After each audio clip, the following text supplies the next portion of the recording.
Tinggal, selamat tinggal. Subscribe juga kita sama Nona Family Channel.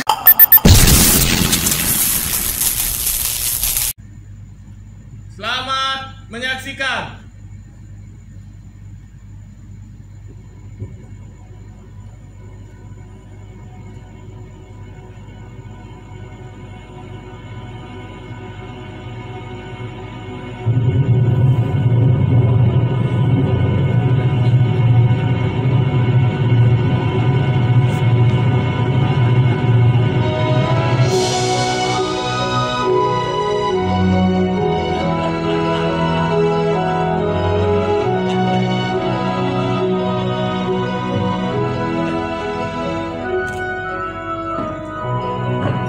Gila,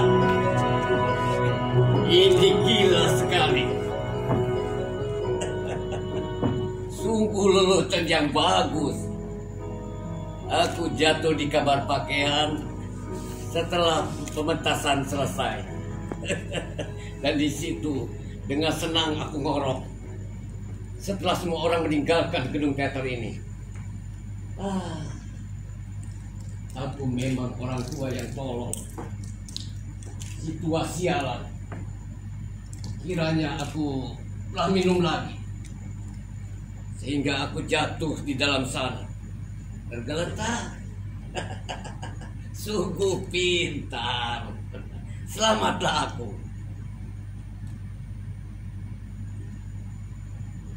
Yegorka,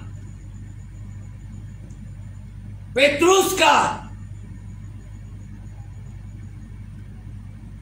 di mana kau setan Petruska? Kedua bajingan itu tentunya sudah tidur. Dan meskipun gempa, tak akan bisa membangunkan mereka sekarang.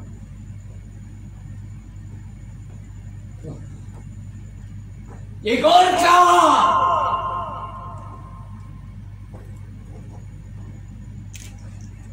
Tak ada suara. Hanya gema yang menyahut aku. Aku beri Yegorka dan Petruska persen setiap hari.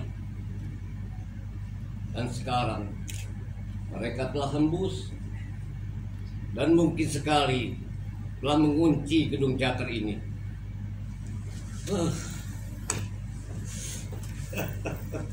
Aku mabuk.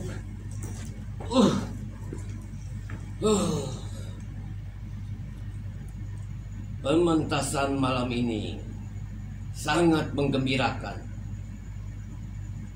Dan alangkah gilanya jika dipikir-pikir berapa banyak bir dan anggur yang kutuangkan ke dalam tenggorokan untuk menghormati peristiwa ini. Luar biasa. Rasanya tubuhku ikut tenggelam seluruhnya. Dan kurasa macam ada 20 lidah dalam mulutku. Sungguh gila. Tolol sekali. Si jahanam yang malang dan gaib ini telah minum lagi. Dan bahkan dia tidak tahu apa sebenarnya dia rasakan.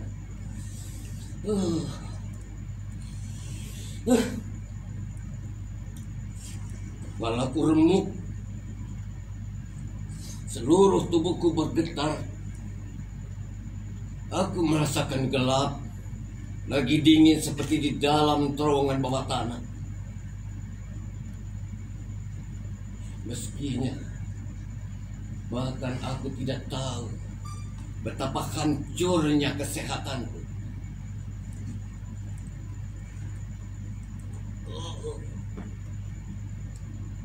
Betul-betul si gaib yang tolol. Mestinya dia ingat dengan umurku. Ya, umurku yang telah tua, tak ada gunanya lagi. Dan aku yang berlakon dengan tolol, bongah, berpura-pura muda. Padahal hidupku sekarang telah selesai. Kuciumi juga tanganku yang telah 60 tahun berlalu dan yang tak mungkin dapat kulihat kembali.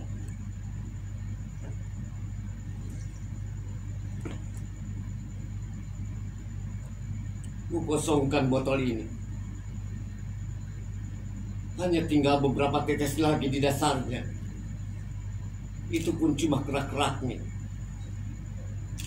Ya, demikianlah Pasili.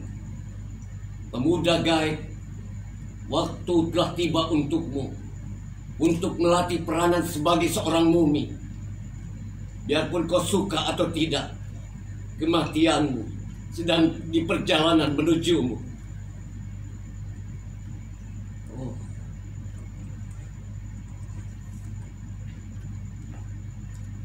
Aneh sekali. Meskipun aku telah berada di pentas ini selama 60 tahun. Tetapi baru untuk pertama kalinya aku menyaksikan gedung teater malam hari. Setelah lampu-lampunya dipadamkan.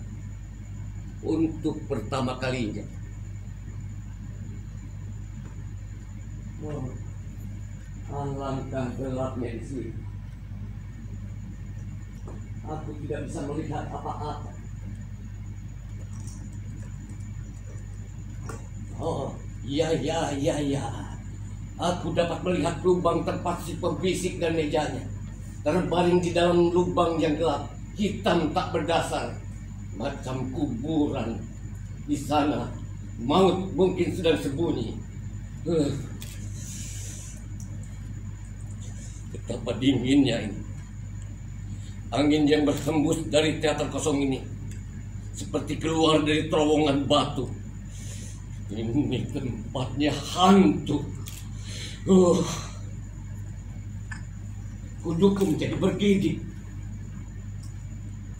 Yegorka, Petruska, di mana kalian berdua? Apa yang menyebabkan aku merasa benda-benda sekitarku menyeramkan? Semestinya aku dikasih minuman. Aku seorang tua.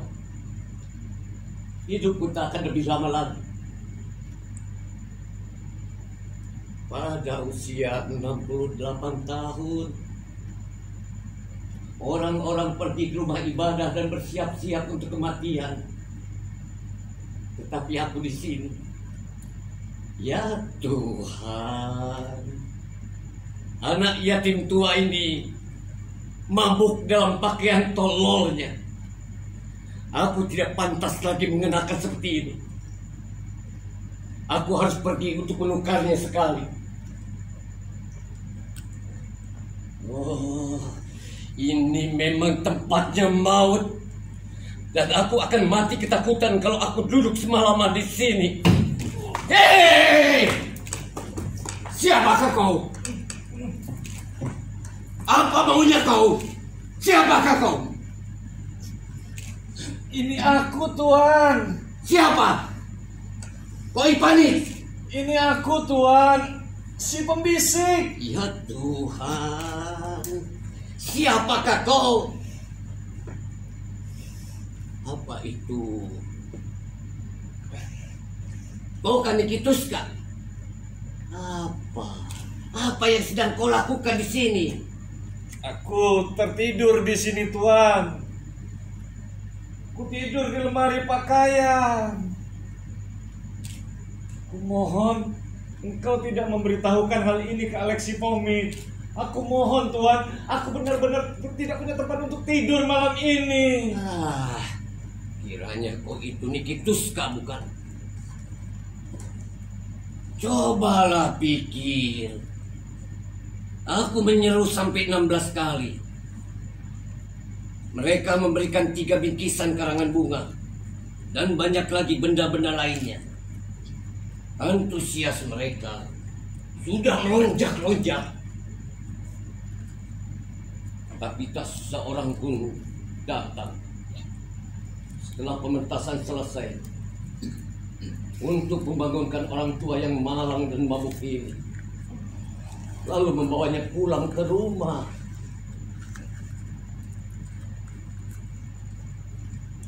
Dan akulah orang tua itu, Nikituska. Aku sudah 68 tahun. Sakit-sakitan lagi. Aku tidak punya harapan lagi untuk hidup.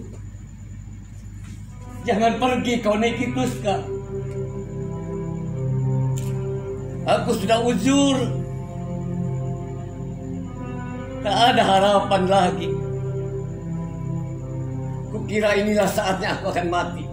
Oh, ini mengerikan. Mengerikan sekali. Tuan, Tuan sebaiknya pulang saja ke rumah ya Tuan. Aku tidak mau pulang, Nikituska. Aku tidak punya rumah. Tidak. Tidak. Masa Tuan lupa di mana rumah Tuan sendiri? Aku tidak mau ke sana. Aku tidak mau. Aku cuma sendirian di sana. Aku tidak punya keluarga, Nikituska. Tidak punya istri. Tidak punya anak. Aku akan mati dan tak seorang pun akan mengiringiku. Aku seperti angin yang menghembus melintasi padang-padang sepi. Oh, betapa mengerikan sendirian ini. Tak ada orang yang membahagiakan aku.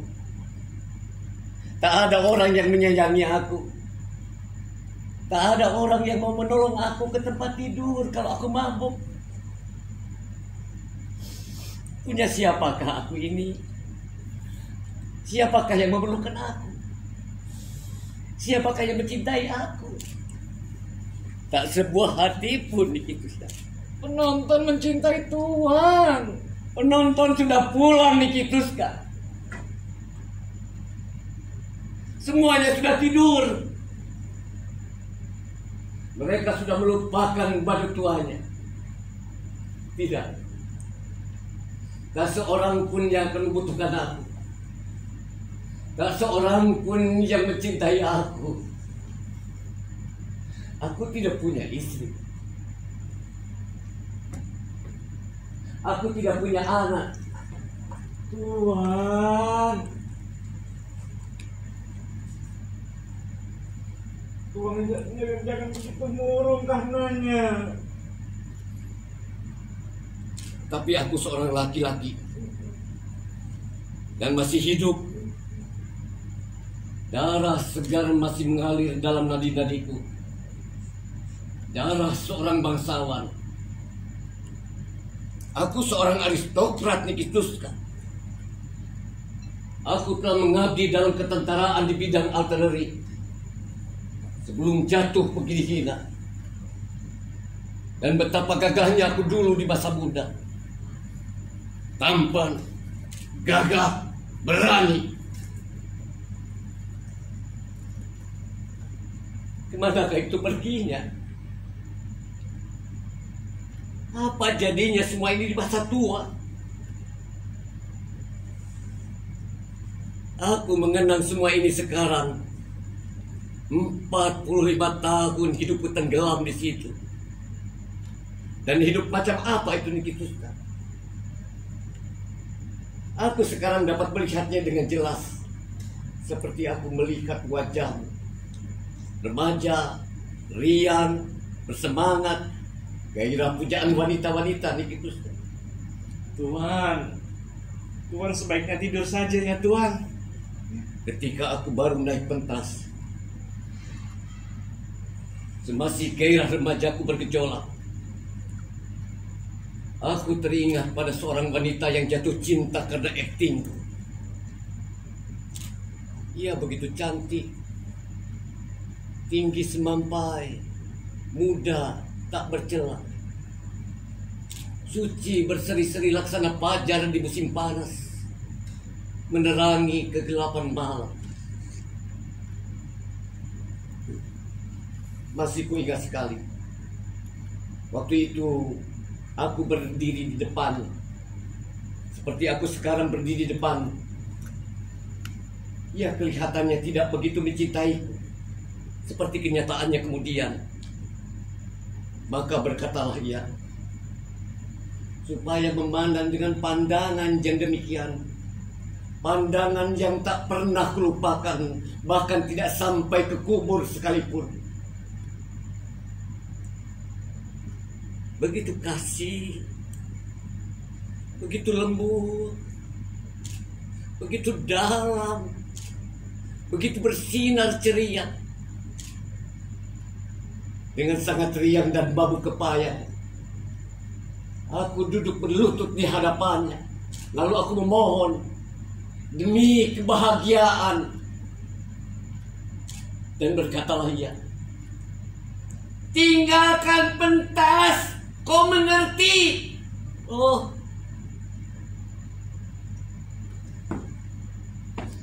dia dapat mencintai seorang aktor, tapi tidak untuk mengawininya.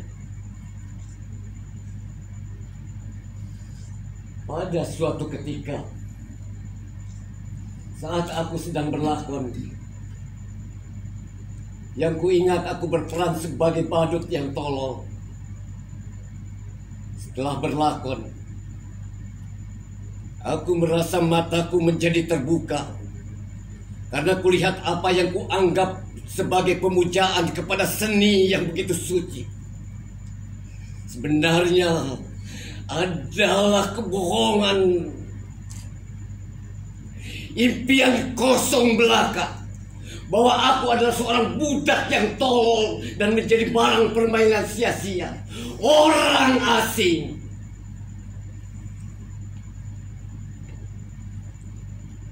Akhirnya aku mengerti kepada penontonku.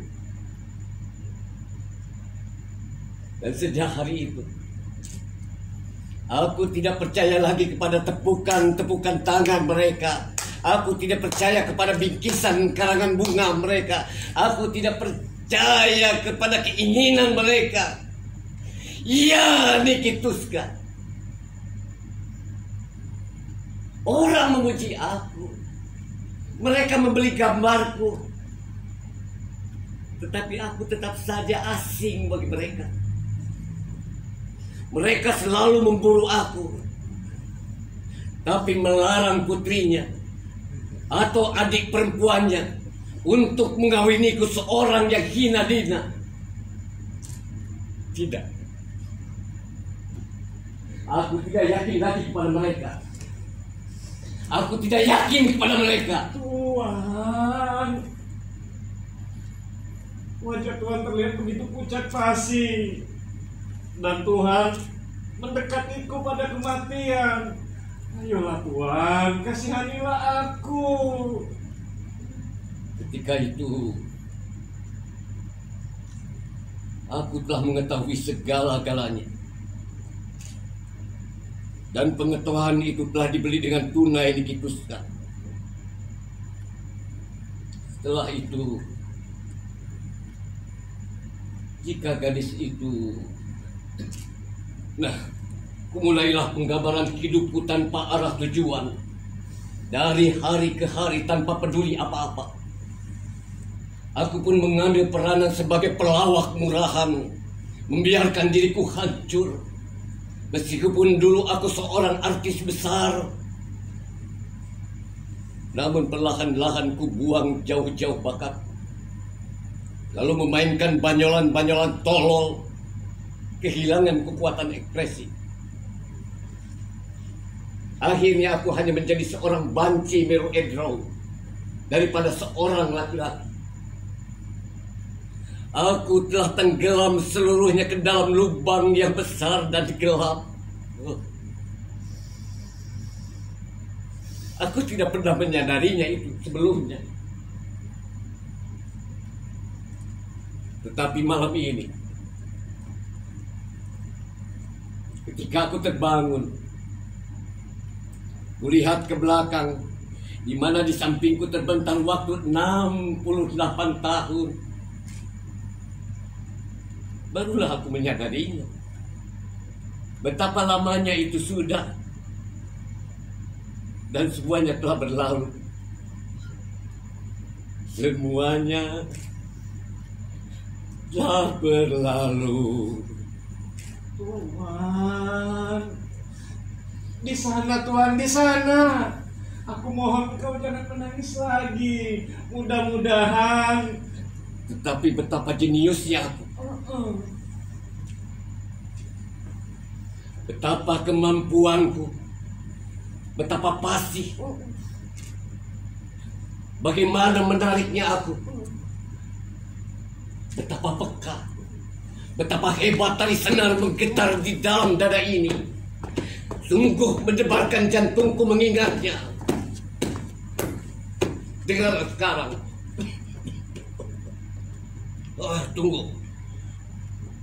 Tunggu. Biarkan aku tarik nafas dulu.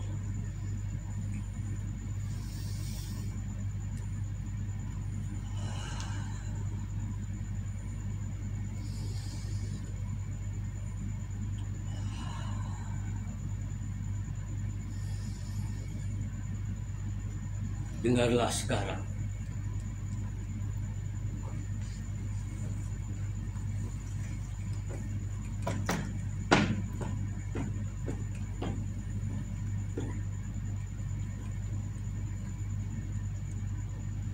Berlindunglah darah Ipan Kim kembali. Terkipas dari bibirku pemberontakan pun berkobar. Akulah Dimitri yang buta. Di dalam kobaran api, Boris akan musnah di atas tahta yang kutuntut. Cukup, pewaris Sarta lagi nampak berlutut ke sana, ke Ratu Polandia yang congkak. Dari Boris Godunov, karya Pushkin. Bagaimana? Jelekah itu, ha? Tunggu. Sesuatu lagi. Ini sesuatu lagi. Ya, dari Raja Lear.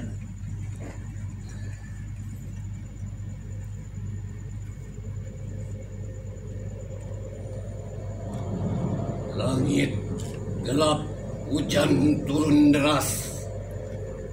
Guruh mengguntur kilat. Cas! Menerangi seluruh langit, dan kemudian terdengarlah, tiuplah angin, hancurkan pelipismu, amuk, tiuplah, oh hujan dan badai, meluncurlah sehingga kau basahi puncak menara kami. Tenggelamlah ayam-ayam, kau belerang yang pasti membakar bunga kenyataan, pohon cemara, mutung di sambar petir, hanguskan kepalaku yang ubanan. Dan kau segala guruh yang bergegar, pukul ratakan bentuk dunia yang gemuk. Hancurkan kesuburan dunia dan segala kecambah, lumatkan sekali. Itulah orang yang tiada bersyukur. Sekarang ambil peran si tolol.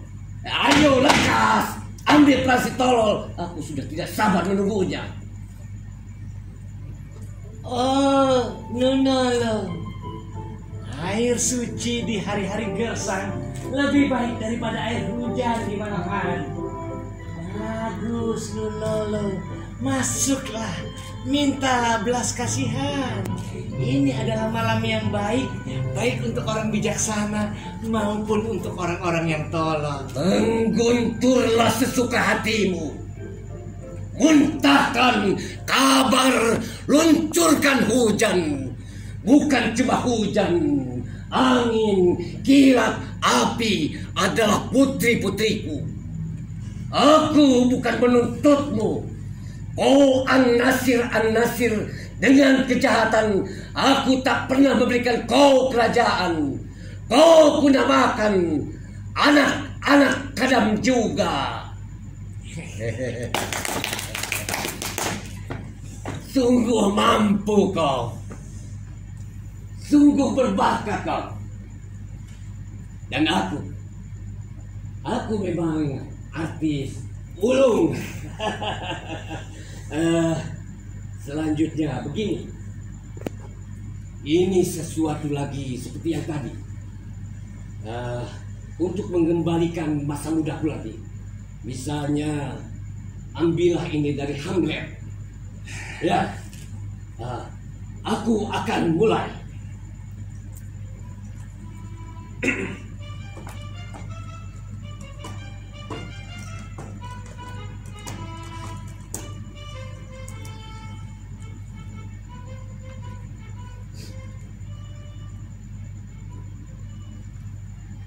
Biarkan aku. Aku lupa lagi. Bagaimana ini memulainya? Iya, ini dia.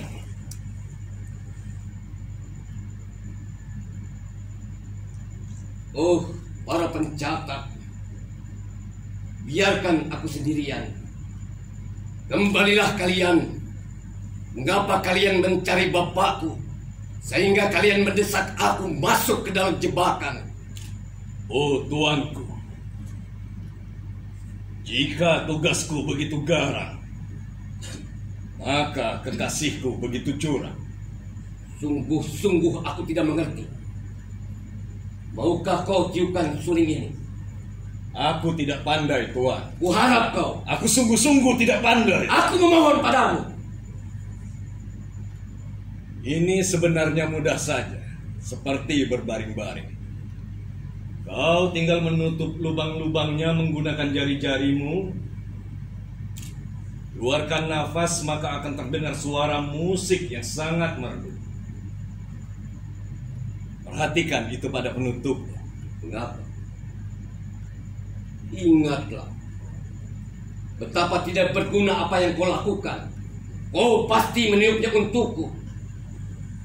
Kau mesti nampak paham akan istirahatku. Kau masih bisa menangkap hakikat dari kegaibanku.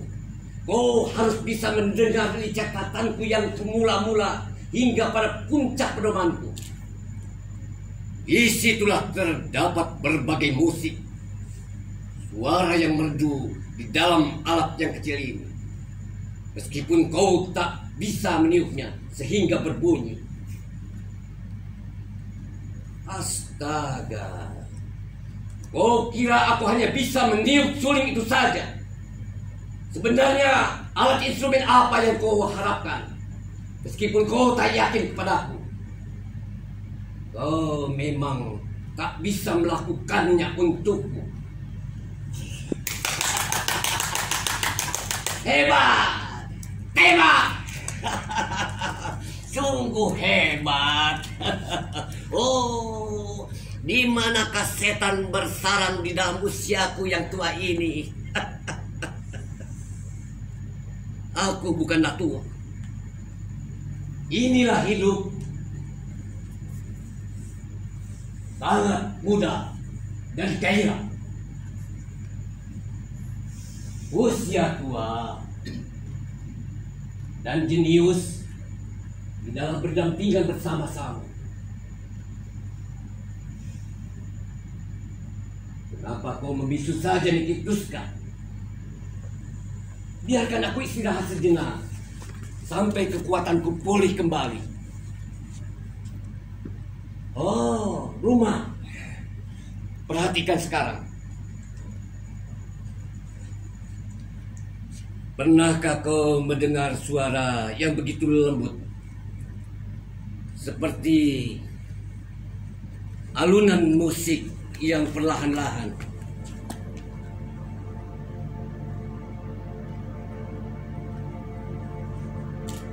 Bulan telah senyap, tiada lagi bercahaya, mendampingi bintang kesepian, meratap bulan. hujan. Di cakrawala tiba-tiba ada cahaya. Bunga putih bersih di tengah-tengah lembah bunga mawar. Disusupi kunang-kunang yang cahayanya suram berkedip-kedip. Bagaikan harapan yang enggan menjelma. Apa itu?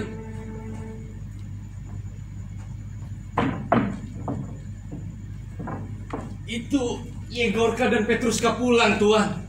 Ngomong-ngomong, Tuan memang aktor yang jago. Aktor yang jenius, Tuan. Yegorka, Petruska, Yegorka, Petruska, Yegorka, Petruska.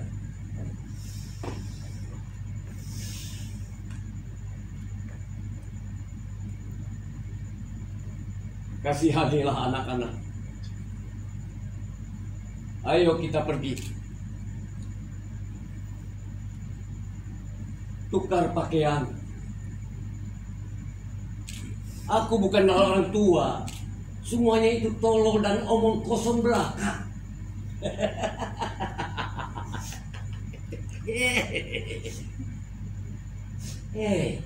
Apa yang kau tangisi? Ini bukan kemauan. Ya, semua ini bukan kemauan. Mari orang tua. Kenapa matamu terbeliak seperti itu? Apa yang menyebabkan matamu terbeliak seperti itu?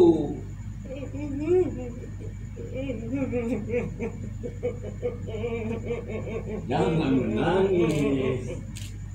Jangan menangis. Ayolah. Di mana ada seni dan jenius, di situ tentu tidak ada segala ketentuan. Kesedihan, kesepian, atau penyakitan. Hanya kematian yang semakin mendekat. Oh tidak. Tidak, Nikituska. Ayolah. Tidak. Semuanya telah berakhir bagi kita sekarang. Betapa jeniusnya aku. Aku seperti uap lemon, botol pecah. Dan kau adalah tikus tua gedung teater, pembisik. Ayolah. Aku bukanlah jantan. Aku hanya cocok dengan disamakan dengan Portinbras. Bahkan untuk itu aku terlalu tua. Ya. Ingatkah kau dari baris-baris Otelo? Hah? Ingatkah kau baris-baris Otelo di situ kan? Selamat tinggal kenangan yang damai. Selamatlah jiwa. Selamat tinggal pasukan serangan dan maha perang yang mengalahkan angin unggul. Oh, selamat tinggal. Selamat tinggal ringkih kuda, trompet sasangkala, pukulan genderang, suling yang menebus pendengaran. Selamat tinggal. Selamat tinggal. Selamat tinggal. Selamat tinggal. Selamat tinggal. Ku pasrahkan